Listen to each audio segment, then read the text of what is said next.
What's up, everybody? Scott here. So I wanted to show you this universal hand tool for the Rug Doctor Mighty X3 that we have. So this is a replacement from our original. Our original one broke, so I had to get another one. So open the box. This is the bag it comes in. Here's some instructions if you need that. And then here's the tube and everything that connects to the Rug Doctor. So here's the wand or handle, whatever you want to call it. There's your trigger there. The fluid squirts out there. You got your brush on the bottom. And this is the suction area that sucks up the water and everything. Here's what plugs into your Rug Doctor in the back.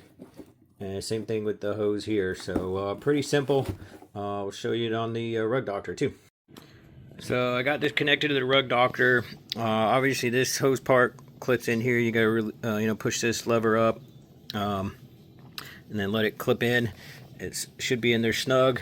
You want to pull this part out from the Rug Doctor and then slip that in there, that connection in there right there, and you're good to go. So that's pretty much it.